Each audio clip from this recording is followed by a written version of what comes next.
Hello, everyone. I'm really excited to be here today. I am dialing in from San Francisco, and I'm really excited to talk to you today about bringing Gen AI securely to the enterprise. My name is Tamar Yoshua.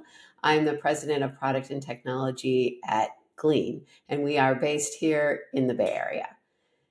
So, you've all been hearing about Gen AI, and this really is the next wave of technological change. We had the internet that came in, and mobile and cloud SaaS, which were all really big shifts in technology and how people approach technology. And I firmly believe that Gen AI is as big or bigger than many of these previous shifts.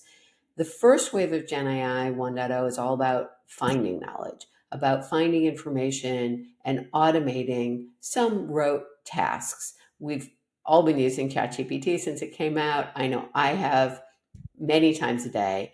And we're starting to see now the Gen AI 2.0, which is going to be even more complex work. People are talking about agentic workflows, and we're going to go into that in a little bit of detail. So I think we're just on the cusp of Gen AI 1.0 and seeing it realized, and soon we're going to be seeing even more.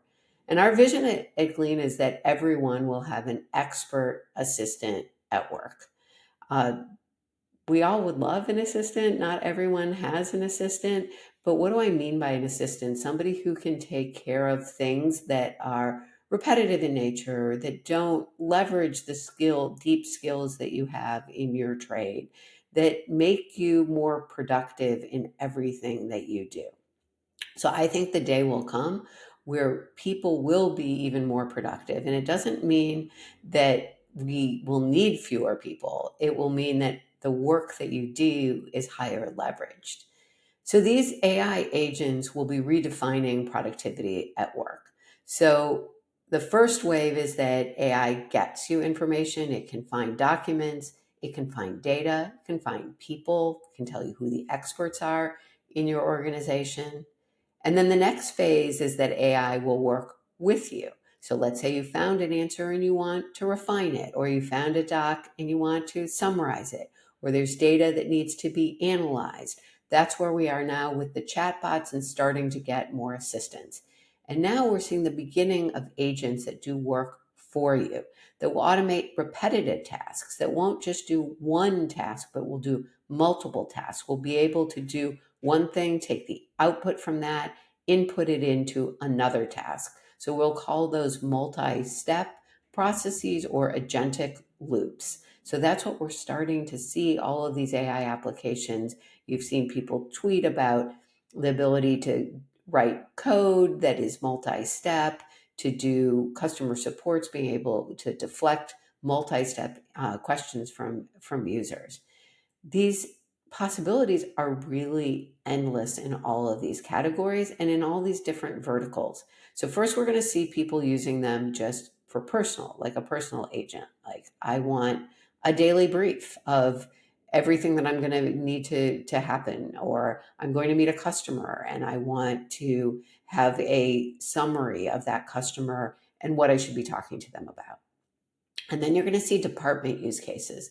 A product manager in my org wrote an agent to be able to summarize calls with customers, pull out the important information, and then see what the trends are across customers and what they're saying. Super cool. So one product manager will write that and then be able to share it with all the product managers. Engineers really don't like writing their snippets for the week. So you might see an engineer build an agent to automate writing of snippets of what they did for the week and then shares it across a department. And then you see company level, like a agent that will help you answer HR questions. We're seeing a lot of our customers do this, consolidate all the information about HR that might be in your workplace and be able to have people come and ask questions about it. So you want to know your benefits, you can utilize fewer HR people to answer all the rote questions and get into the more important things of helping the company. And in addition, onboarding is another use case that we see company wide. How do you help people find the information they need when they're new, find the experts they need to talk with? So there's so many different possibilities for all stages of agents. So what are the ingredients of using AI in the enterprise? Well, it all is about data. So at the foundation, you have all of your data that you're using for the enterprise. And you need to make sure you get those permissions right. You need to know who has access to what data. And then you combine it with AI. You combine it with LLMs to do the reasoning. And RAG is the retrieval. RAG is about finding the right information to feed to the LLM. So these are the basic ingredients that you need for any enterprise agent. So the key for using AI in an enterprise is unlocking your data. It really is about unlocking the right level of enterprise data. So if you take a look back in the last decade, we've seen a lot of work on structured data and unlocking that for the enterprise, not directly related to AI at the time, but you had data that was locked in CRMs and ERP systems that people didn't have access to. It was really hard to understand what your revenue trends were or product usage. So then you saw these cloud data warehouses come, like Databricks and Snowflake, to make access to that easier. And then on top of that, BI tools that made it even easier. So somebody could refer to could easily build a dashboard in Tableau or in Looker that's going to access their data from the data warehouse on top of their CRM. But this is only about 10% of enterprise data is structured. What is the other 90%? The other 90% is your unstructured data. So most of the data in the enterprise comes from ticketing systems, collaboration systems like Slack or Teams, from documents like Google Docs or Microsoft Office 365, or from Salesforce or from Zendesk. You have so much unstructured data that your enterprise relies on. So what you need is both the unstructured and the structured data. So your enterprise AI data stack will take that data, make sure that it understands the permissions and the security of it, then build on top of it, build a RAG engine, a search index, probably uses a vector database, uses LLMs, and then build copilots, chatbots, assistants on top of that data. But it's really hard. So doing this well is really hard. Many of you have probably tried or are trying and see why it's hard. Consumer AI, we're hearing all about it, super exciting, from robots to pins to sunglasses to ChatGPT to new like Mid-Journeys, image creation, video creation, super exciting. And enterprise AI is also exciting. But getting that data is hard. In the consumer world, all the data on the internet is accessible to everyone. You don't have to worry about permissions. In the enterprise, that's not the case. You have to worry about permissions and data governance and privacy.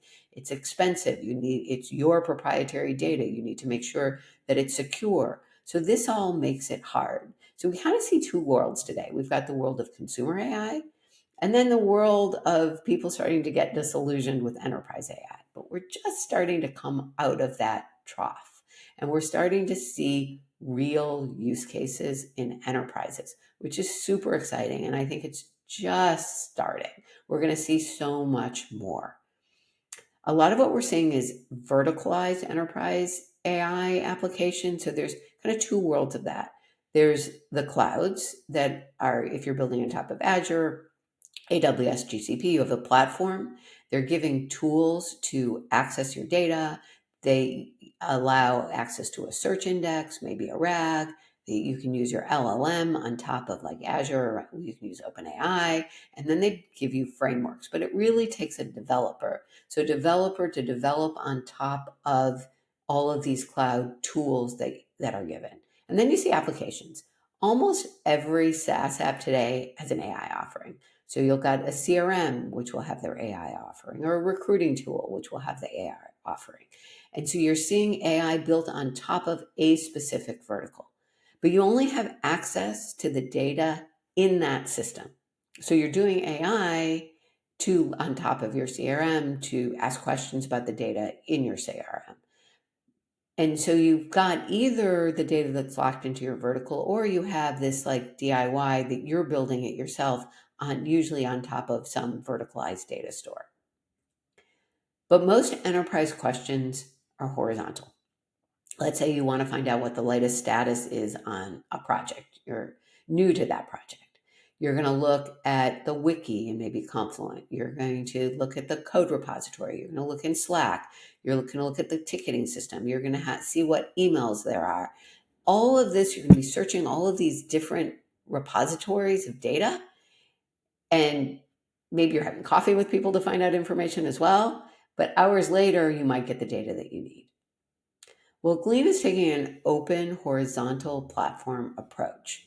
So you can pick your own cloud, whether it's GCP or AWS. You can connect all of your data sources, whatever data sources you need. And then Glean builds the RAG search index and then integrates that with an LLM. Again, LLM of your choice if you want to use Gemini, OpenAI, or Anthropic, and then builds tools on top of that. So you can search the data like a Google search, or you can use a chat interface like ChatGPT. And you also can build your own apps on top of Glean and your data repository. So, what is Glean today?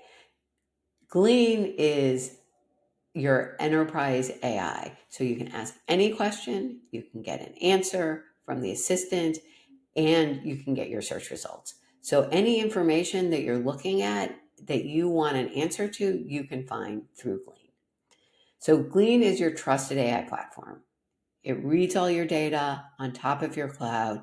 One of the big differentiators is the security and governance. Let's say that somebody sent you a document and it said only people with access to this link can see it. Well, Glean knows that the document was sent to you and you have access, and that somebody else in the company it wasn't sent to them, so they don't have access. How? Because Glean reads in all of your data. It sees your messaging apps, your email, and it sees the documents. And it has AI powered search that's a combination of a hybrid search of keyword search and semantic search, and builds a knowledge graph of your organization. And that is the retrieval part of RAG that then adds the reasoning part of an LLM to build the search and chat on top of it. So users love Glean, and this is one of the best parts about Glean is that we get people coming back doing upwards of 14 queries a day.